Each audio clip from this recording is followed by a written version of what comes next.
You're listening to part 2 of our conversation with Jeannie Kidwell on Awakening the Warriors podcast. This part of our conversation is filled with gut-wrenching and heartbreaking events that a mom has to make as she's within the last 2 weeks of her pregnancy and is in the process of shopping for a burial plot and a baby coffin. I am preparing you in advance for what you're about to enter and what you're about to listen to as we continue our conversation with Jeannie Kidwell on Awakening the Warriors podcast. I struggled with letting him go. I did. It was hard. And I think I just got to the point where I was like, okay, I need to shed myself. I had to shed it. I had to let it go. So, Jeannie, this was the first marriage. When did the second marriage happen? Second marriage happened because I got pregnant. With my oldest son. In which time frame while you were going through the healing of the first marriage? I guess let's back up a little bit because I want to make sure that we talk about something else. So, like, in my healing process. Yeah. I tried to date an older man, right? Like, yeah. When I say older man, like, he was like 20 years older than me. Okay. Like, and I was like, my mom was like, what are you doing? Like, he could be your dad. What are you doing? So the divorce of your first marriage happened in what year? 2005. So up until about 3 years ago, which is what, 2008, 18? 17? 17. So it's 2005 to around 2017. Yeah. You've been grieving or healing or journeying. I've been walking my life carrying it around with me. Right. So, and so from that point, you've been dating. Yeah, so okay. I started dating, not long after I separated. Okay. I started dating a guy that was older than me. That was great, fun, fine, whatever. This is like the 20 plus years older. Yep.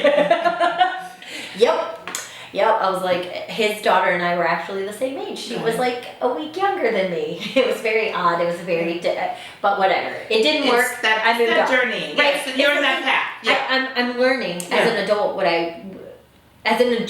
I want to choose, right? You're responding to your life. So you're trying to, this is figuring out. Yeah. And then I met, at church, I met a gentleman who was officer in the Navy. Okay.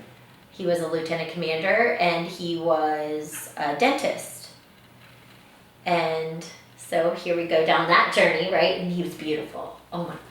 Beautiful. Didn't have a beard or tattoos, but he had muscles. So anyways. Which is, by the way, the weakness. Muscles. Yes, muscles and a beard and a tattoo. Like, you can forget it. You put a fork in me, I'm done. Oh, I'm sorry, what? All the whole thing. Anyways, but he, very charming. Mm-hmm. And again, super quick relationship. Found out I was pregnant a few months in. And I realized that he was a jerk. I already knew he was a jerk by the time I figured out I was pregnant, right? Mm-hmm. I'm like, oh no. Like, oh no. Yeah. And this was February,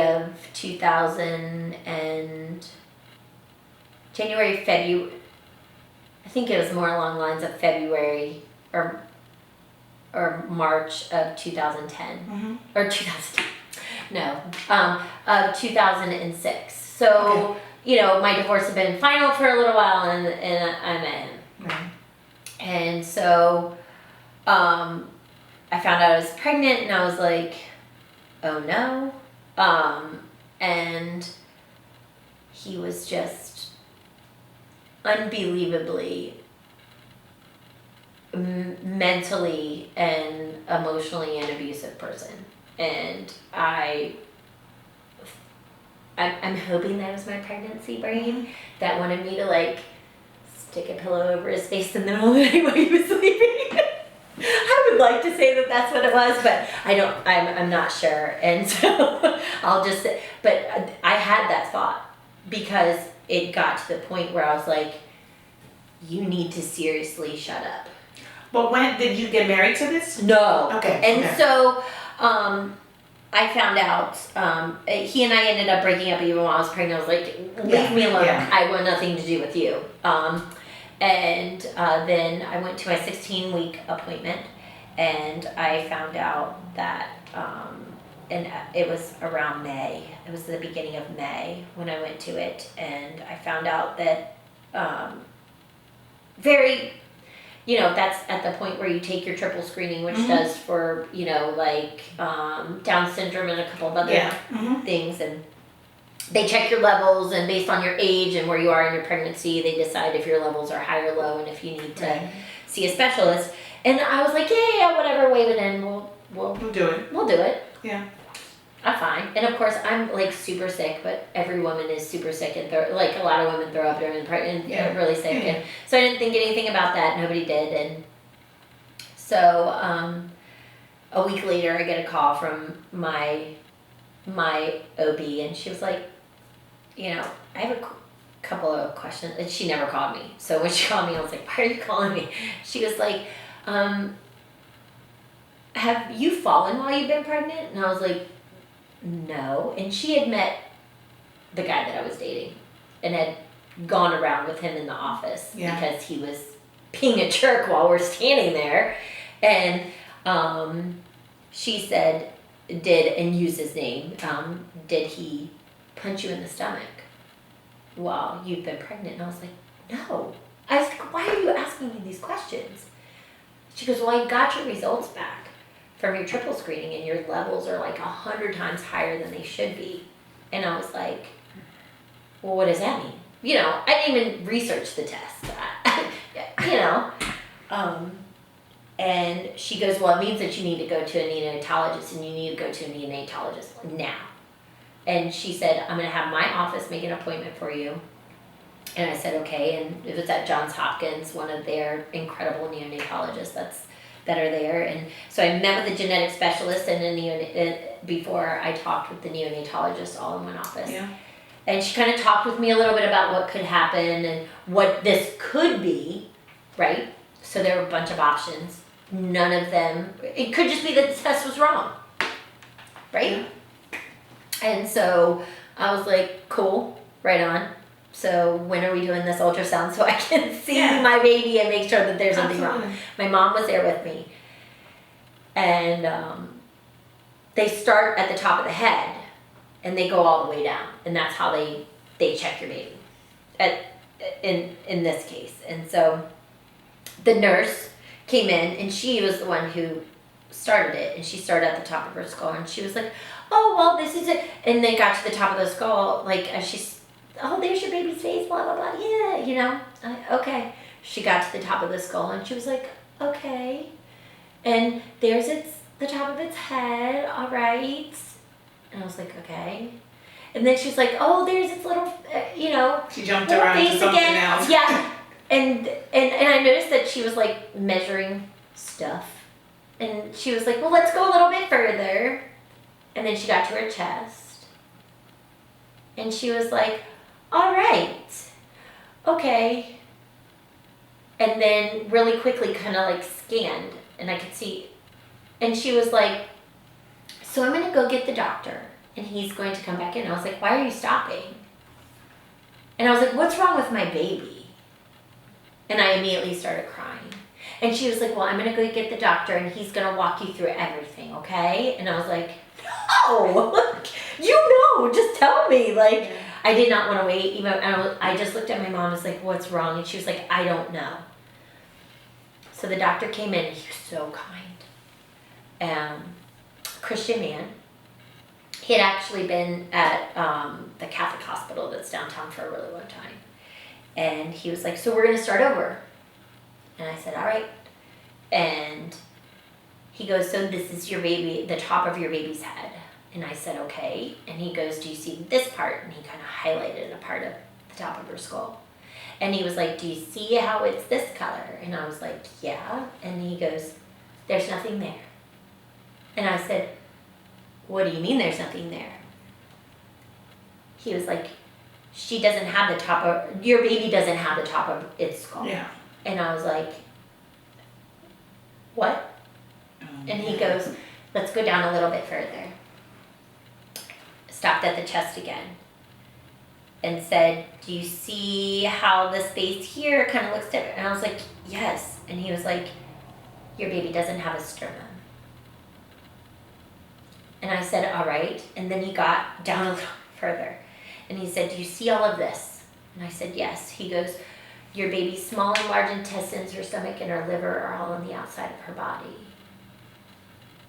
And he didn't say her, because at that point we didn't know it was a girl.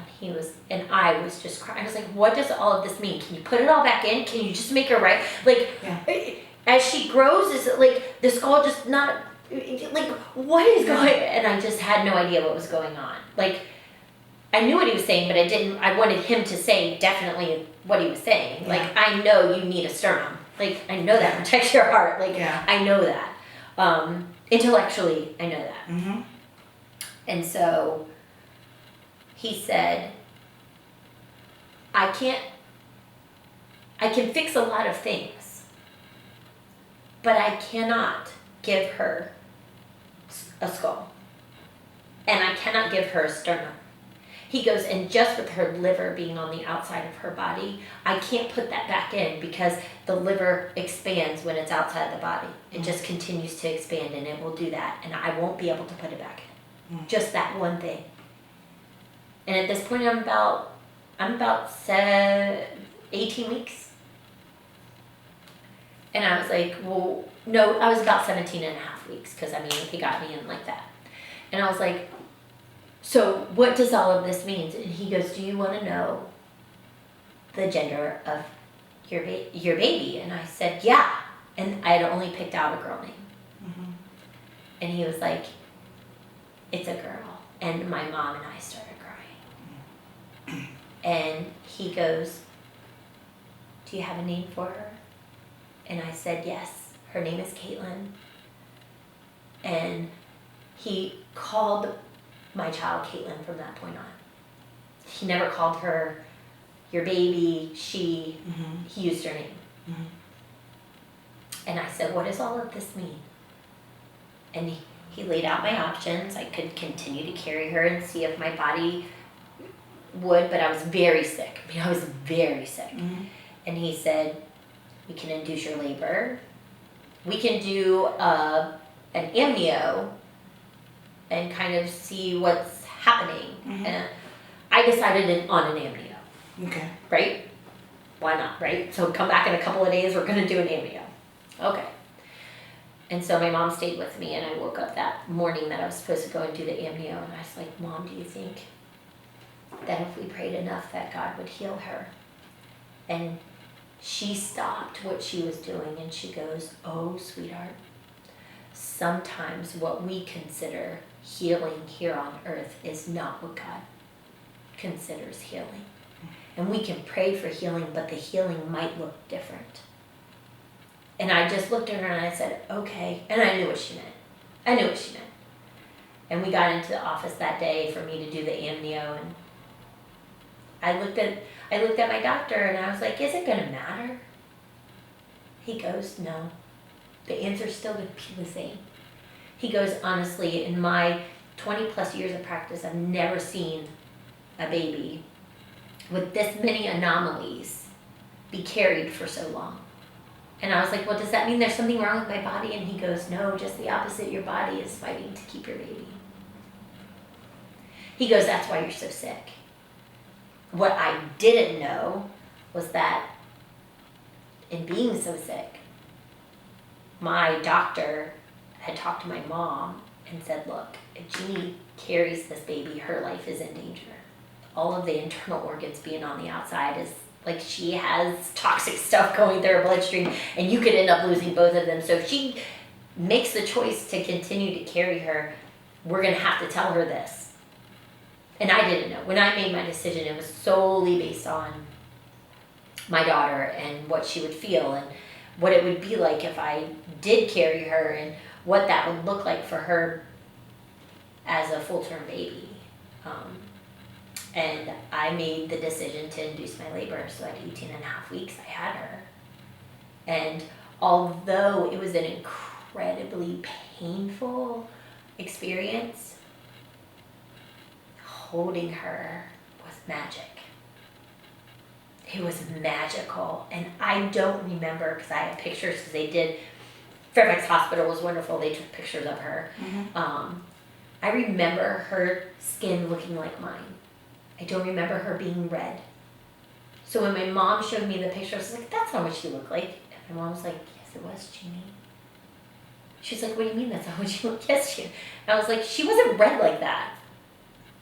And my mom was like, absolutely she was. You remember seeing her as your Skin tone. skin tone. I don't remember her being red. When you say red, what do you mean, like blood red? Yeah. Like when she was 18 and a half She was weeks. 18 and a half weeks. So she was 10 inches from her head to her toes and like a half of a pound. Like. So you saw her as just fully formed. And she was. Okay. Like, even in the picture, Yeah. fully, Yeah. like. Just fully human being. Yes, formed. but just miniature. Yeah. She was miniature, but Not in as my brain, yes. she was my skin color. Yes. She was not red. She wasn't that, didn't have Because the skin is really thin. Yes, yes. And so what you're seeing is the Everything. Yes. I didn't see that. Wow. And I held her, and I cried. And I remember feeling this way. I was crying, but they were tears of joy. I was holding my daughter. That was my baby. And I loved her. And then the chaplain came in, and I was like, okay, well, I know Jesus, we good. Yeah. Like, you know, Yeah. like, and she came in and she goes, well, I know that you're going to have a lot of questions and you're probably going to go through a lot of things, like, you know, wondering what your baby was going to be like. Yeah. And I looked at her and I stopped her, poor woman. I mean, I know this poor lady was probably, she done met her match that day. She encountered Jeannie. And I was like, I need to stop you right there because I'll never have to wonder that. Yeah. I said, God gave me the ability to know my daughter because she already showed her personality when she was in there, and I gave off all of her characteristics. I said, I never have to wonder what kind of woman she would have grown into being. I already know. And she just looked at me and she was like, what? Like, and I said, I'm okay and I'm all right. Yeah. And my doctor took my baby and she held her and she went over by the windows and she cried. She cried over my baby because it was what I experienced. And she was like, I've never watched a woman experience it the way you did, because literally when I held and I was thinking to myself, like, I should be so sad. Why am I smiling? Like, what is wrong with me? Because I should be really sad. But I got to hold her. Do you know how many women lose a baby and they don't get to hold them? Jeannie, I mean, this conversation is just, it's weighty, you know, because as you know, we've served together at Carry the Full Term, which is, you know, the nonprofit organization where we take women in who are pregnant and homeless. And there's just so much in the marketplace and so much conversation around that, especially when it's coming from the church and then with politics and when those two get merged. Right, because technically what it was, I had an abortion. It's labeled an abortion even though your delivery there was something was wrong induced, with my baby, right. yes.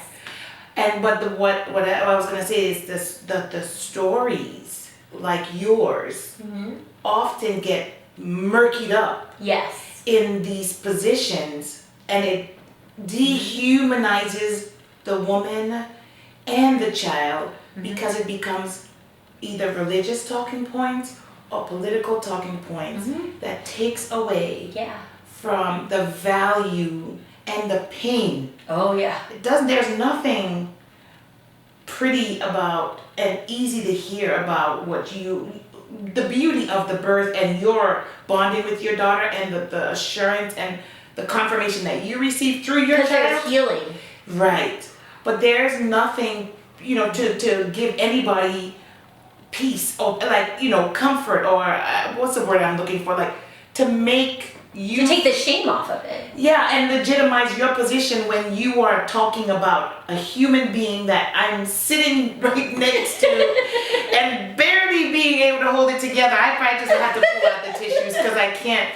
It's, in my world, when babies, they're my thing, they're my language. And so when you shared that you got, and I love what you were saying, I just don't know how to describe it, but there's so many people who are struggling with infertility, loss.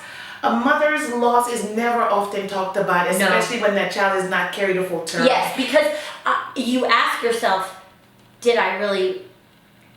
I can honestly tell you that if one of my 3 children that are living something were to happen to one of them, my grief for them would be exactly the same thing and be the exact same way that it was with her. You are a mom as soon as you find out you're pregnant. You love that baby, whether you intended to be pregnant or not. You love that baby like that. My love and my relationship began with all of my children as soon as I found out I was pregnant. Yeah. And that, I love her exactly the same way that I love my 3 children. So losing her was no less traumatic and stressful and hurtful and valid than if I were to lose one of my children that I have carried full term and that are living. And Jeannie, and that pain doesn't go away. No, it's still there, and every May, it comes right back. So you tell us how you do that if you'd like to. Sure. So So I had a funeral for my daughter. Okay. She was buried right at Battlefield Cemetery. When you go in pregnant to pick out a casket, and God bless, went to a local funeral home here, and so when the funeral director was like, well, is this what you had in mind? I was like, no, actually, that's not what, and the poor man, he was like, okay, we love you, we're really, no, that's not why would I have in mind a casket for my baby? No, I had in mind a crib. No, I didn't have this. That was just a lashing out, not at him, but at the situation, and God bless him because he knew it. Tell me what you were gonna say again, Jeannie. You said when you go in pregnant to pick out a casket for your baby. Mm-hmm. What is walking in there with my mom and walking into that funeral home and sitting down with them and saying, I need to get a casket for my baby. And they see that I'm visibly pregnant. Oh, so when you did that, you had not even. It was before they induced me. Oh, Jeannie. Okay, yeah. So now She's still in there. I understand what you're saying. Now. And I said, and she was like, well, okay, And I said, my baby, I'm going to be induced on this day. And I have to have everything in order. And she went and brought the other gentleman in because she was starting to cry. And I don't think she knew how to navigate through the situation. So, and I was like, well, I looked at my mom. How many people are they going to bring in? Everything was just making me mad. Why are they bringing more people in here? So now I have to tell him too? Did you tell him before you brought him in here? I don't want to keep telling people this, all of that. Because I didn't want to lose my baby. Yeah. So he meant it in a kind way. Is this what you had in mind? No. No. No, that's not what I had in mind. So We then had to go to Battlefield Cemetery and pick out a plot for her while I'm still carrying her. And they took us where she would be, to show us where she would be buried. And the guy like kind of left, and he said he would be back in a couple of minutes, blah blah blah. So my mom and I are standing there, and anybody who knows me for longer than a second knows that I am like scared to death of snakes. I am petrified of like spiders, but I want nothing to do with any of that. Yeah. And we were standing there amongst all of the other babies in Babyland is what they call it. At the cemetery. At the cemetery where all of the other babies, I'm standing there, and I looked at my mom very calmly, and I was like, and the snake sat up like this. And I said, look at that big old black snake right there. And I didn't move, and I stared at it. And in that moment, and I told my mom, I said, that's Satan right there. And I said, you're not getting me and you're not getting my daughter, so you can go on. Turn around and slithered away. Normal Jeannie would be like, boop, and you wouldn't have seen anything. Like, I wouldn't be standing there. Right. You're not going to see me. I would have been out. I've been like, nope, I'm good. It's great. Whatever. But I stood there. Not getting me and you're not getting my daughter. Go ahead. And my mom knew that when I said that's it, she knew that it was. She knew. She knew as well as I did. That's the only time I've never run away from a snake in my entire life. And it was true and it was real. And then I made the decision of who that transitions into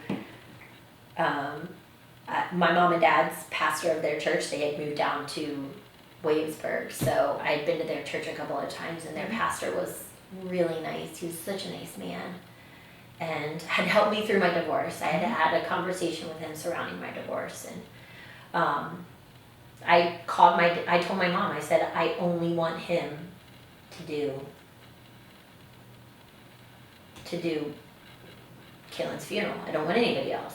So Jeannie, the strength and courage, I mean, we talked about your strength and courage in other ways. Yeah. But you are literally preparing to bury your daughter while you're still carrying her and she's alive in your womb. Because of me, And you're going through the process of picking out a casket, picking out a burial plot, making these final decisions for a human that hasn't even been born yet.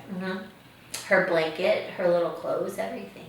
Jeannie, like, if you have it in you, and how long ago has this been the decision that you had to, or the life that?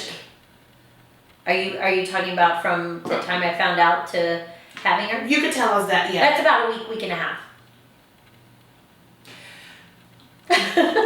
Recently in the news, Chrissy Teigen, is her last name? Yeah. Publicly shared about the loss of their little guy. What's his name? I don't remember either, but my heart. Dave. Yeah, my heart broke. I actually shared in our group that we talked about the loss that's never get talked about, and when someone as notable as Chrissy Teigen brings us into her world of pain and loss. And here I am navigating with life with my friend who has experienced that. And like you were sharing earlier, there's so much that women go through that they don't even get to talk through. Jeannie, what would you share with another woman right now? I know Chrissy Teigen did an exceptional job in her letter to her son, but to the greater community at large.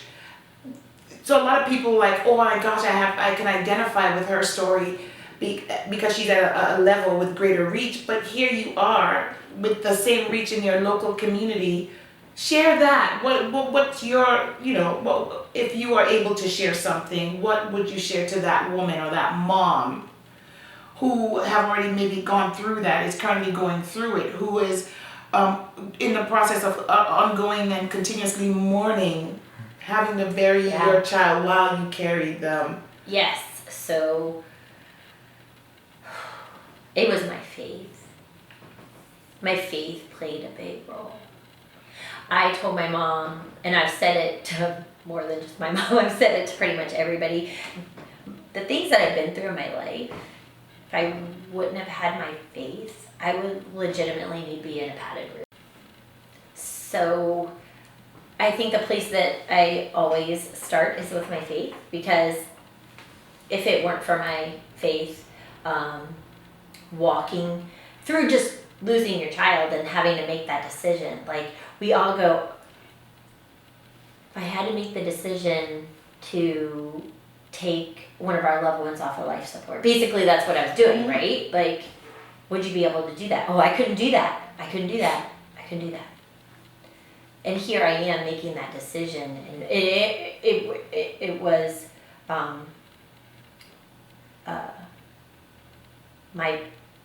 without my faith, without my relationship with God, which was very damaged at that point, right? Like I didn't go to church. I didn't, like, all I knew is that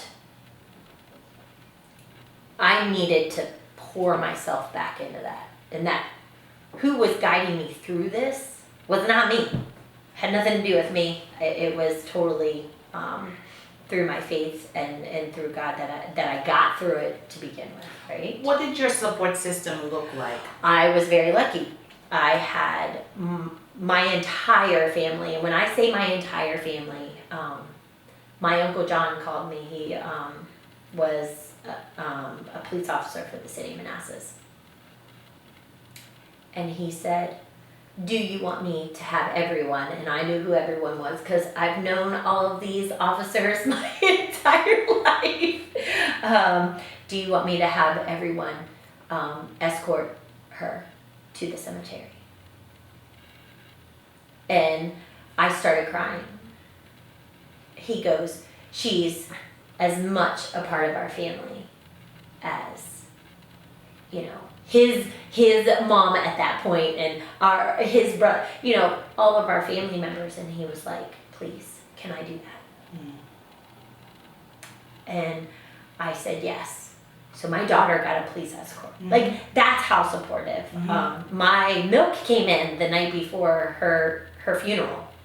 Like, and I woke up and I was like, what just happened? Like, I mean, and my OB was hoping that I wouldn't get my milk and she didn't want me to get it because that's just another reminder. But it did.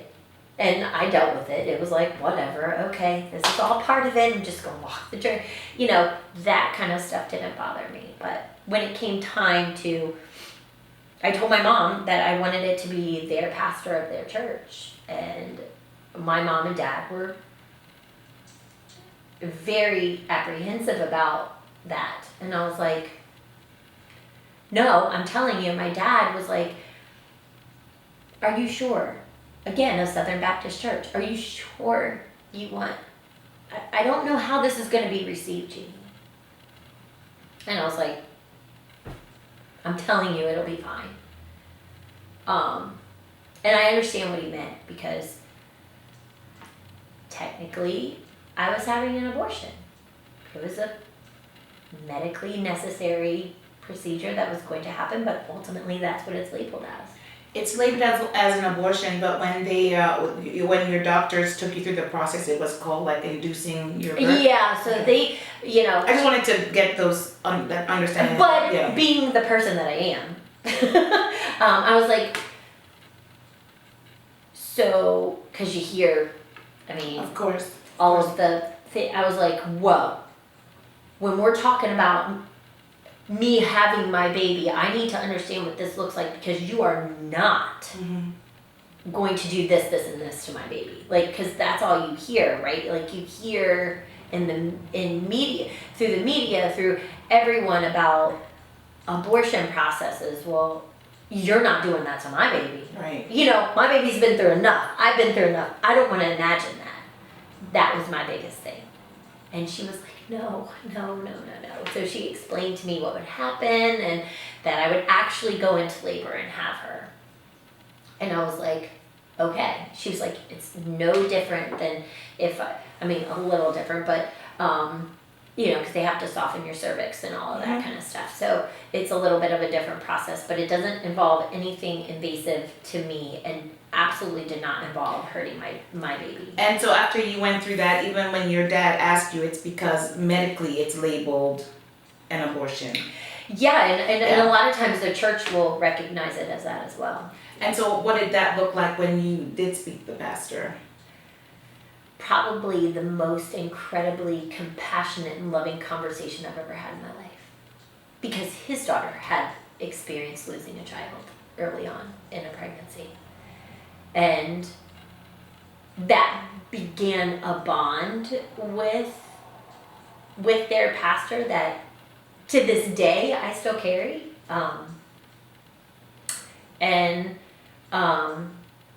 The amount of love and respect that myself and my family and my daughter were treated with by him is unsurpassed. So I got lucky, but I think that he was put on my heart for that reason. I think God was like, hey. And I wouldn't let it go. My dad wanted me to let it go. He wanted me to let it go really because he just didn't want anybody else to hurt me again. He didn't want any more hurt from me. He was in that room. He saw me give birth to my daughter. He was there, you know, like he was in the middle of all of it. He knew how much I had been hurt and he didn't want anybody else to do that at the hands of the church. How are you doing today? With losing her, with being her mom and being the mom of your other children, her sisters her sister and brothers. I struggle with when people ask me how many children I have. Got it. Because, I mean, you see 3. Mm-hmm.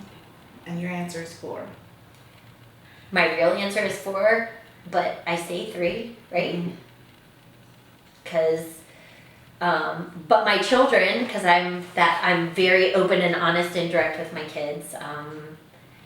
They know about their sister and they call her their sister, and her name is they ask, well, if Kayla were here right now, what grade would she be in? So, you know, those kind of things. Every once in a while, amongst the 3 of my kids, one will come to me and say, I really wish Caitlin were here, Mom. And it's random. And I'd never know. I mean, Charlotte just did it the other day. And I was like, I know, sweet girl. You know, like, and I think she kind of lives on that way.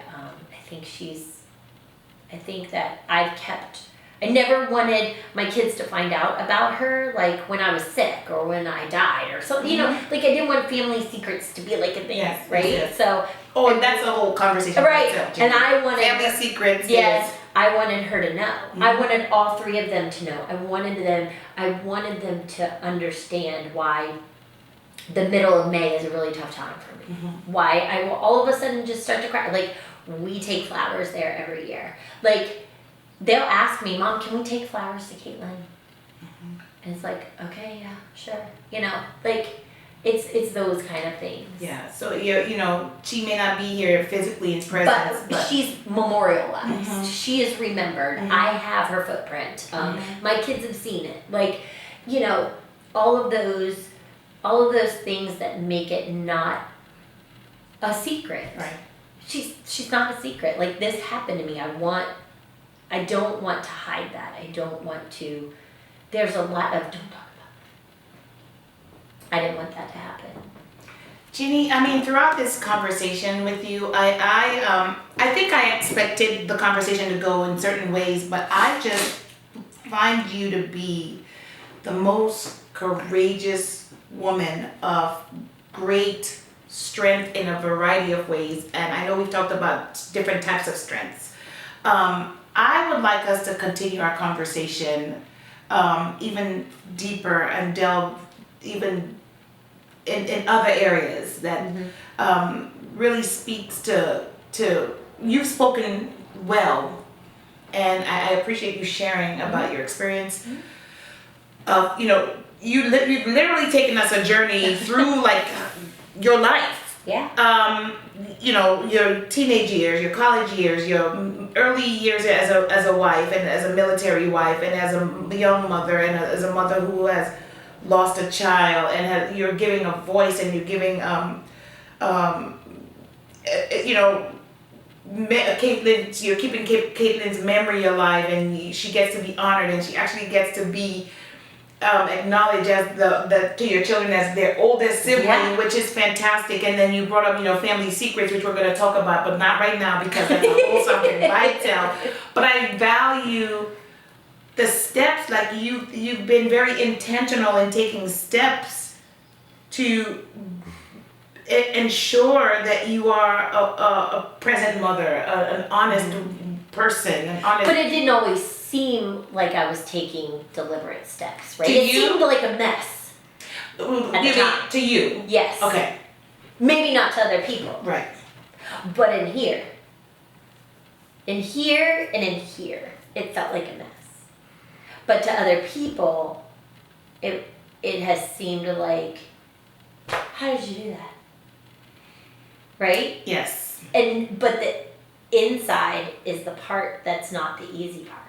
Like, a lot of people can go, yep, I believe in Jesus, that's why I got through it. I don't want that to be like the only thing that I say, because I mean, really, it's a journey of I think because I had that healing with her and I got to hold her, that I didn't feel that as big of a weight as a lot of women do of the mourning process. Mm-hmm. I think I was healed in that moment, but I think I allowed myself to be healed because I could have chosen not to hold her. They asked me if I wanted her, and I said yes. That was my choice. We all make choices because did I want them to take her? No. I mean, I literally fell asleep holding her. Like, they were going to let me have her as long as I wanted to. And so I didn't want to let her go. I didn't want her to be taken from me. And the visual that comes in your mind, what, you're going to take her from me and then put her in a big, gigantic refrigerator? Like, that's... And you get really real with yourself in that moment. And you can't separate from that, right? Like, now strangers are going to touch my baby. What, are they going to open it up to see if she's a little science project? Like, I don't want that. Those are the... and I told the nurses, I was like, do not show my baby and what happened to her and what was wrong with her to anyone. And they were like, okay, I don't even think it occurred to them, but it did to me, right? Like, don't do that to her. She's not a science experiment. She's a person. You will treat her like you would treat any other person that comes to... That was just me. Like, right? Like, that was... Your mom. You're protecting your yeah, daughter. I felt like I needed to say it. Like, you're not going to do that to her. That was all... It's all part of the journey, right? Like, that really ugliness, that muddy water was still there. It wasn't like I didn't have to deal with it just because, I believe in Jesus. God made it all better. And I appreciate, I really do appreciate that, because a lot of times, like, in the church circles, in the faith circles, you hear that. Oh, yeah. And it's such a quick Band-Aid to blunt the pain. Yeah, the pain. To not talk about how much it sucked. Yes. So then, Jeannie, we've talked about, like, taking steps forward, this is just tremendous. I think we could stay here forever because we can. But what did moving forward look like? It to me, like I said, it looked very messy. Mm-hmm. Very messy. But I think it was very confusing. Like, what do I share? If I go to date someone, like, what do I share with them? Do I tell them about my daughter? Do I tell them that I've had a baby? There was all of this confusion. Like, what part do I keep to me, and what part do I talk about?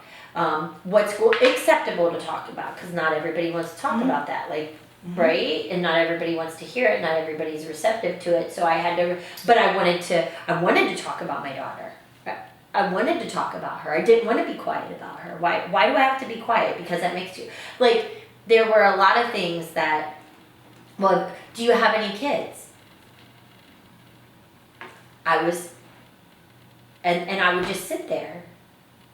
So if you go, yes, I have a daughter, but she passed away. Oh.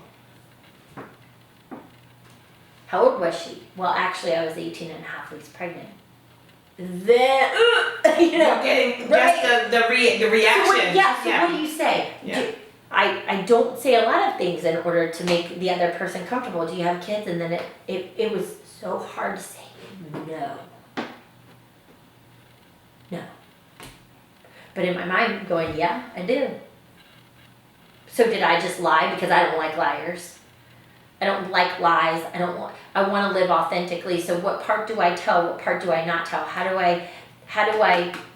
What do I do with this? Yeah. I mean, really, that I stood there, and there were times where I sat in my apartment and just cried.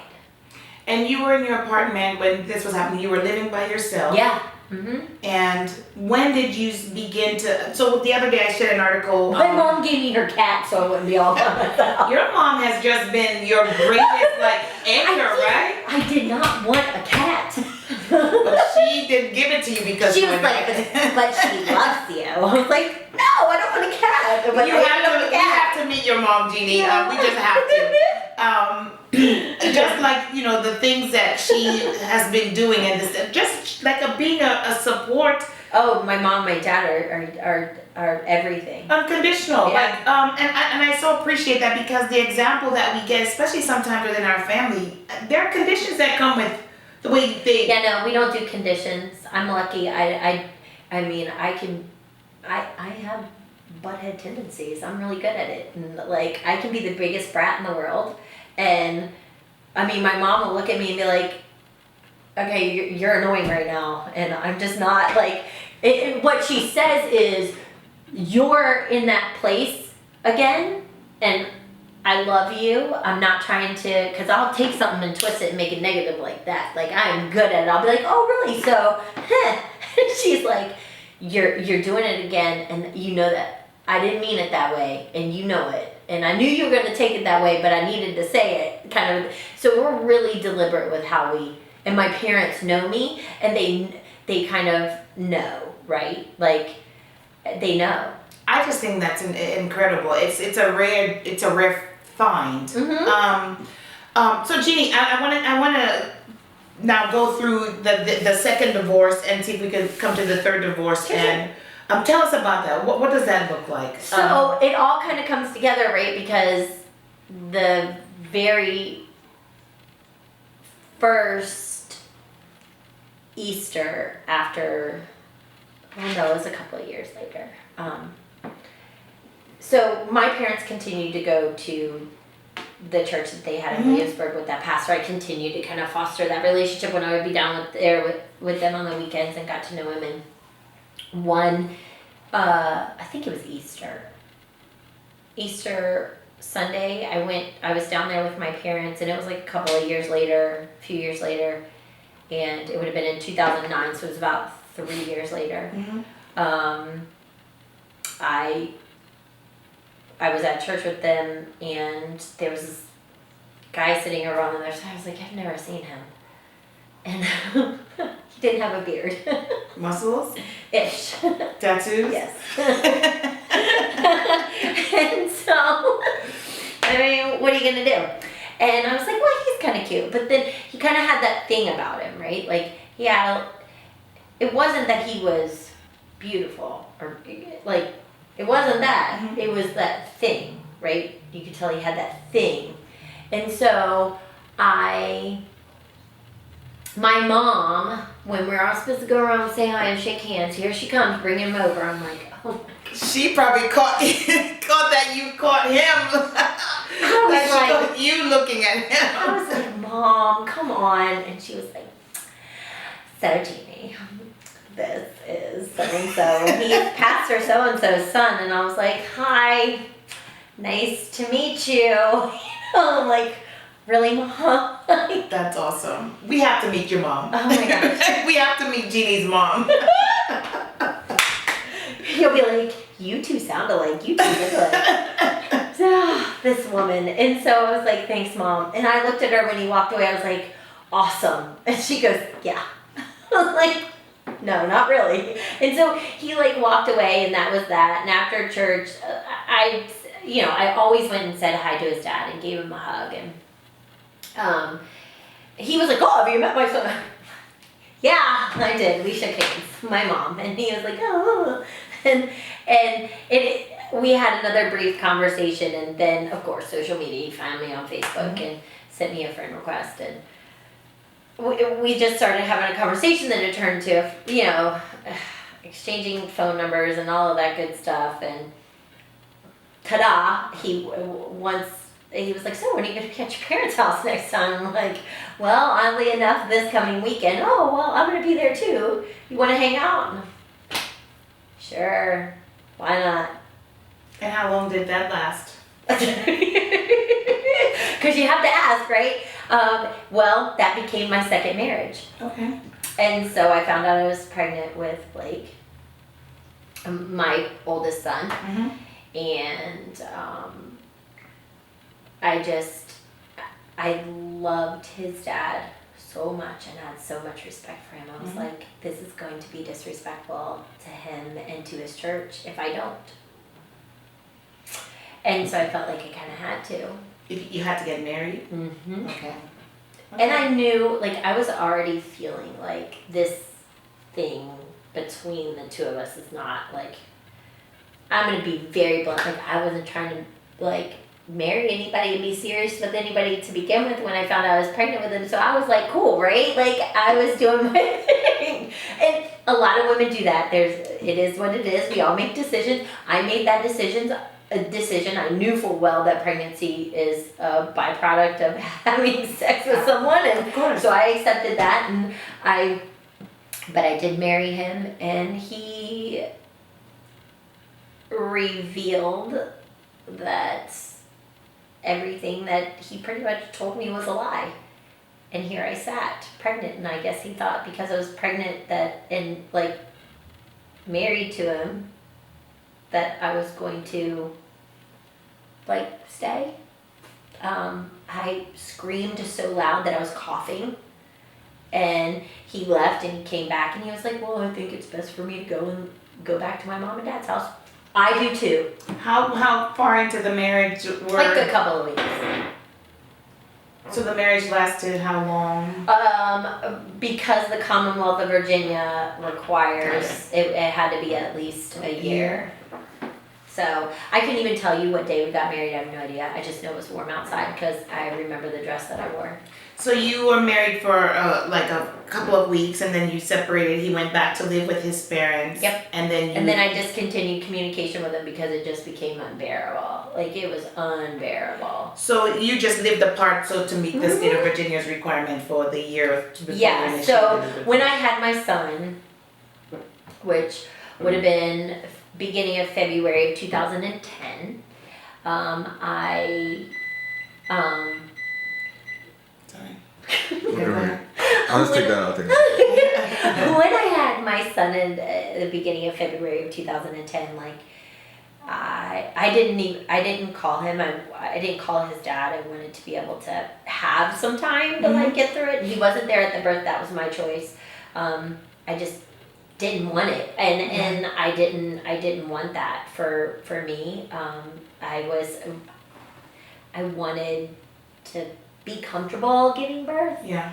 And I made that choice for myself. And that can take you down the road of Roe v. Wade in a different way. Absolutely. So, absolutely. I've kind of experienced Roe v. Wade and the positivity from it in two different ways. You can make two big arguments, Yeah. but there's so many other ways that it could be looked at based on, having the baby by yourself. Yeah. I mean, my mom and my dad were there. It was the first time my dad has ever seen a birth, was Blake. And I will never forget. I'll never forget, like, my mom's birthing experience with my brother was like super traumatic because the umbilical cord was wrapped around his neck and all of that kind of stuff. So they actually used forceps on my mom. Yeah. And so people laugh at me when I say that, like, I described the table that's in the birthing room where all of the tools are kept. Yeah. It looks like a communion table, right? Like they wheel it out and it's like all draped in the cloth, right? Yes, It looks like a communion table. So when they unveiled the communion table and were like getting the forceps, my mom looked at my dad and was like, "Can you please stand at her head because I'm gonna pass out?" Because my mom's experience with that was very traumatic for her because my brother was just, like he shouldn't have even made it. So my dad was up at my head and they pulled out the forceps and my dad was like, "Do you mind?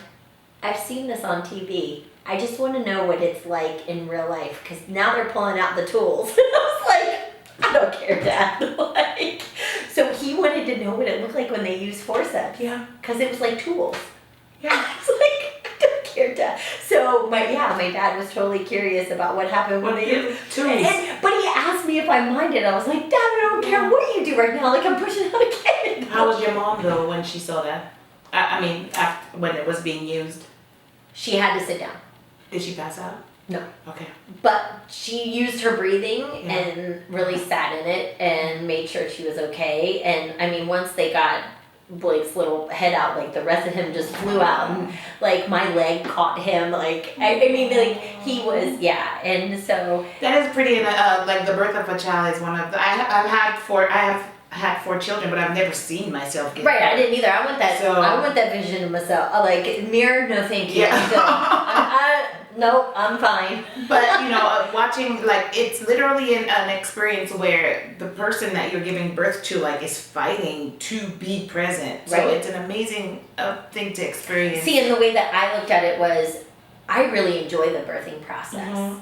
I hate being pregnant. I'm a horrible pregnant person. I'm sick the whole time, the whole thing. I don't like being pregnant.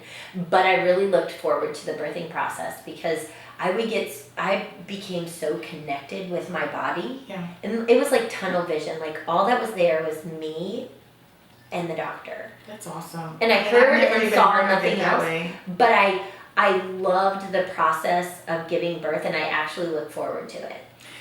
Jeannie, I've never even thought of it that way, but that is like a holistic, spiritual, righteous way to look at your oneness with yourself. It's really. The most connected I've ever been to myself is when I'm giving birth. Yeah, I because I'm that. listening only to my body and my doctor. Nothing else that anybody said to me, even my L&D nurse, I had nothing.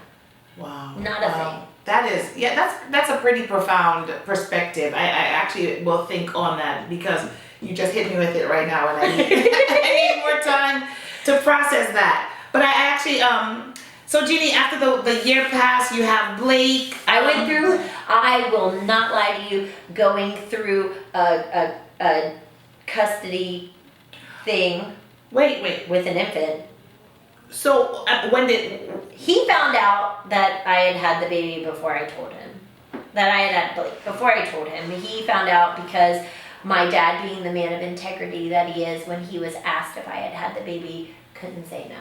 And I love him for that because my dad won't lie. He just doesn't lie, right? Mm-hmm. Like that's just who. And so he had told their pastor because he called my dad and said, did she have the baby? And my dad said yes. And it was like a week later, right? So they immediately flew to a lawyer and did the whole thing. So I was served with papers on my front door as a brand new mom. And I felt my inside shake because you're reading this and it says full custody. Of a baby you had just given birth to. That was exclusively breastfed. Full custody. Full custody. Now you're coming to take my baby. I just had a baby taken away from me 3 years ago. Now you're going to take this one? That's all I heard. I said, Mom, they're going to take my baby. And she said, no, they're not. No one is going to take your baby. Still my fear to this day. So am I going to take my baby? And how old is your baby today? Blake will be 11 in February. And so from less than a month after he was born, and you get served with full custody paperwork. Yeah. What has that been like? Now keep in mind, they have no reason for asking for full custody. He still lives in Williamsburg. I live here. I have my own apartment. I have my own job. I have, I am stable and I have a career. There was no reason to file for full custody. Well, I mean, we could definitely identify a reason. Yes. But yeah, I understand what you're saying. So in the 11 years, and the reason I'm saying 11 years because you got served with custody papers right after immediately, date. yeah. What has that been like? So the past 11 years for us has really looked like finding that peace, walking through that custody process, listening to somebody look at you and say, one day, I'll take your baby. I'm gonna take it. So for the past 11 years after you gave birth to Blake, you've gone through the loss of Caitlin. Yeah. A month after you've given birth to Blake, you're served with custody paperwork, and 11 years you've been living under the umbrella of one day, I'm gonna take him. Jeannie, I just cannot imagine. Because the niceness is there, right? Like, things will be okay. Yeah. And then it'll kind of, well, you can't raise a male child because you're a female. And that those words have been spoken to you. Oh, yeah, numerous times. And in front of school staff. Like the staff at my son's school. He said it out loud. And then he backs it up with Bible verses. We're going to come back and talk about that because one of the things that I really want to talk about, on top of everything that we've already talked about, is trauma that women experience in relationships. And Jeannie has done, I mean, I appreciate your courage. I appreciate your honesty. I appreciate the time that you've spent to be so transparent and so vulnerable. And I can't wait to that deep dive into our conversation, our follow-up conversation, where you are going to go in greater detail about the trauma that you've experienced, emotional abuse in this 11-year period, and not just an emotional abuse where you're in relationship with someone, not intimately, but sharing parents responsibility. Yeah, and then have faith and religion be used as a weapon for the abuse. And then to get married again and to be in that emotional and mental abuse there while having 2 other children, and then walk through a divorce and then have him come back in. You can't be a mom to him. You're like, you can't raise him because you're a woman and he's a male, and you're going through like the hardest time of your life and the biggest struggle you've ever gone through, and I'm going to throw that at you again. The only thing that I can think of, Jeannie, is you're so, if this has never been said to you before, and or if it has been said to you and you need a reminder, I am saying without any hesitation, you are a courageous woman. Thank you. You are a voice of hope. You are a beacon that people need to be drawn to or are already drawn to because of the way you live and the way you share and the way you're when people are transparent and authentic like you, navigating society is super hard. It is, because it seems like you're judged more. But I want to say thank you for being here with us, Jeannie. Absolutely. And I can't wait to have you come back to where we talk about when parenthood is weaponized. Oh, and it is. Because you're sharing the responsibility and like co-parenting, and then you have a blended family and you have loss, and when you have that's the emotional loss weaponized against your current role as a parent, and where your child is being threatened to be removed from your life with no basis at all. But the logical side of you sees that, but that trauma side of you goes, that could really happen to me. Like, that's happened to me before, that could happen again. Like, And before this part of the conversation starts, you know, Jeannie, I have there's so much that people are aware of that you already shared with me.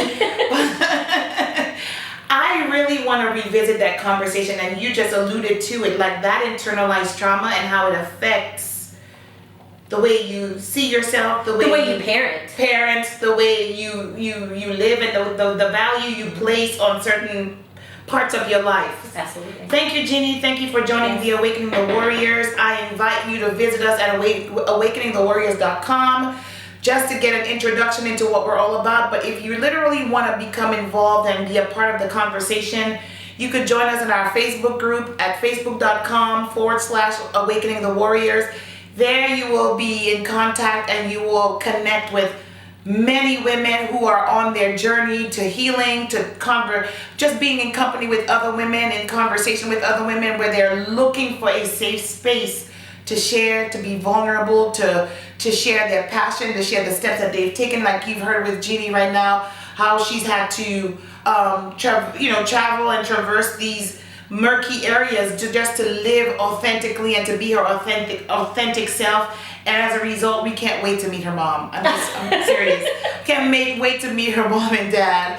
And Jeannie, I just want to say thank you. Thank you for being here, and thank you for being hope, a beacon of hope, a voice of love, and a voice of inclusion and compassion. And you may not necessarily describe yourself that way, but Jeannie, no, that's not the descriptors that are used. Well, I would encourage you to start adding them, because I just cannot.